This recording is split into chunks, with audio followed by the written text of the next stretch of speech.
The Chelsea project under Mauricio Pochettino hasn't started as smoothly as expected, but there have been some bright sparks, and one of those is most certainly Raheem Sterling, who looks a bit like his old self again. There's real optimism here that Sterling is back. So how has Pochettino done this? How has he changed his fortunes so quickly? Now, Chelsea fans, I know you don't like thinking back to last season, so we will spend as little time on this as possible, but we do have to start here. We have to go back to the disappointing production from last season, 2022-23. Okay, there's a drop-off in minutes, but not significantly when you compare it to last season at Manchester City, but the production is nowhere near the same. In fairness, we'll cut him some slack. This team, this Chelsea team at the bottom here, was nothing like these three Man City teams. So how could he possibly expect to play as well? But I think you'll agree with me, it was a disappointing first campaign at Stamford Bridge. Now, isolating why I think is actually quite an easy task. Obviously, Chelsea had three managers, which means nothing was going well. Raheem Sterling had a few injuries to deal with, that curbs his momentum, and also,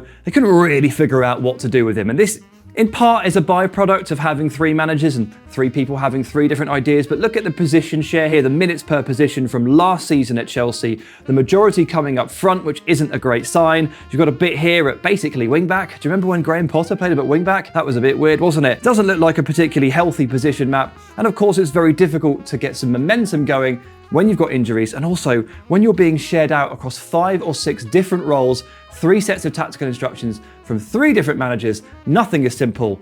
It's no surprise nothing went well. This season, that has changed somewhat. Pochettino has given Raheem Sterling a very consistent role in this team. You look at the position share and minutes per position from this season, 70% on the right wing, 22 here in central attacking midfield, although I would say that that's based on the fact that sometimes he moves over to the left-hand side late in games when Chelsea are chasing a result. They bring on another right winger, so maybe Madueke against Forest or Cole Palmer against Bournemouth at the weekend. And when he plays on the left wing, he tends to invert and move into the centre, or sometimes it's a narrow front three. So that's why that comes up here. But look at that number, 70%, nice and healthy on the right wing. Pochettino has said to Raheem Sterling, you are a winger, you will play on the wing, mostly on the right, because that's what suits you. Let's get you going. And look at the results. It's fantastic. So let's plot that out on the board. Here's what it looked like at the weekend against Bournemouth, 4-2-3-1. Pochettino's been playing around with the formation a bit, but this looked a bit more Pochettino bread and butter, although I'm really not sure about Enzo Fernandez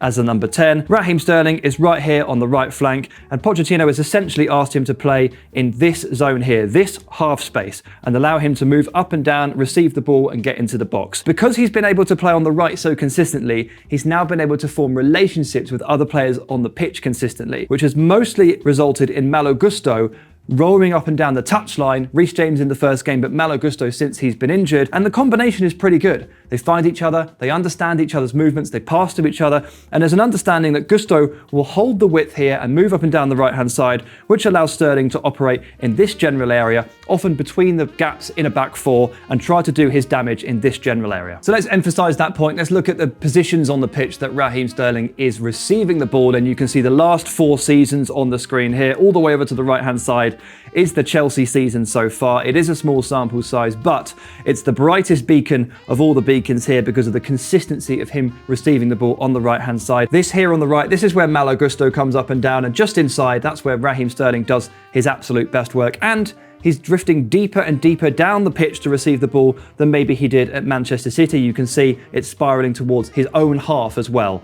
This is a clear example of Raheem Sterling having a very defined and consistent role in where he stands on the pitch, where he receives the ball, and then later what he does with it. So the plan is pretty simple. Get Raheem Sterling the ball, get it him early, get it him often, and let him do his work. And we saw in the first couple of games just how effective he was being, and particularly against West Ham. While the day didn't go too well for Chelsea, it was certainly a good performance from Raheem Sterling. You had the right back pushing all the way up, which creates space for Raheem Sterling in the centre, and Sterling was pushing into these general areas and pushing into the box at these angles. Now, like me, you probably looked at him and thought, wow, this guy's playing on fast forward. It's like he's on 2 times speed. He was squeezing through gaps that shouldn't have been there, rinsing past players. And in those first couple of games, I think we saw Raheem Sterling at the quickest he may have ever have looked. Teams have already woken up to the fact that Sterling is now looking like an extremely dangerous dribbler, and they need to do whatever they can to stop him from gaining entry to that penalty box. Here is a picture of Milos Kerkez, the Bournemouth left back, just fouling him. Just fouling him, get nice and tight and stop him from turning, because if you let him turn and go, he's quicker than everybody. So the idea is that you get nice and tight and try to stop him by any means means necessary. This is a picture of Milos Kerkez getting booked because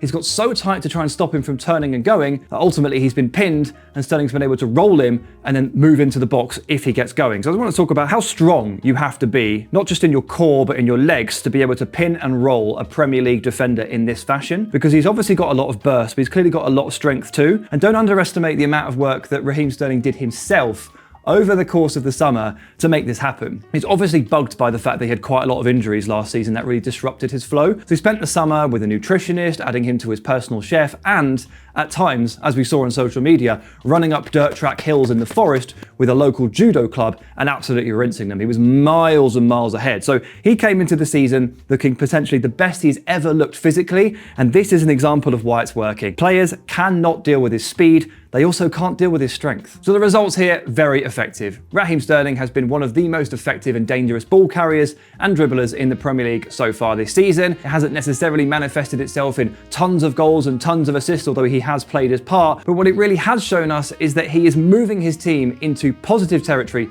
and really promising positions. Here are the top carriers of the ball into the penalty area this season. Raheem Sterling is top with 20. He's keeping very good company here with Kulusevski and Rashford and Mitoma. And he's also tied most in the league for attempted take-ons, which shows he's being really positive with the ball, and he's second for progressive carries. So he's taking the ball and moving it a substantial distance either up the pitch or into the penalty box. Very, very impressive. And this is Raheem Sterling genuinely forcing Chelsea into the opposing box. The finishing may have been lacking from others in the past, but you watch this guy hit the byline 2-3 times a game. You watch this guy carry the ball into the box and make things happen, cause chaos in the defense.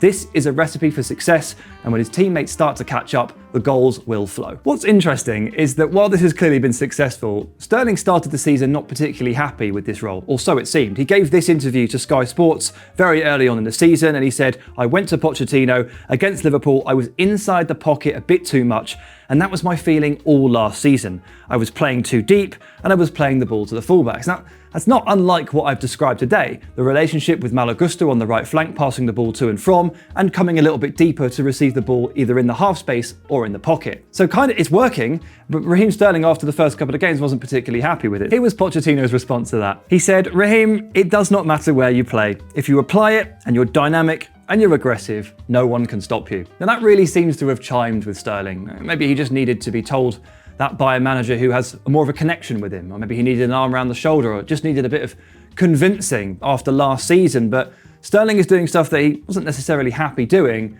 but the results are that he's become one of Chelsea's most important players. And that's not even to mention the fact that it's a team full of young players, and someone who is now in the prime age of his career, like Sterling is a really valuable asset, just like Thiago Silva is at the back, in guiding those players through tough moments in the game. So look, while Chelsea may have a lot to do, and they have a lot of injuries to deal with, and Pochettino's to-do list is probably about this long, right at the very top this summer, he put fix Raheem Sterling, and I think he's done it. He can tick that off.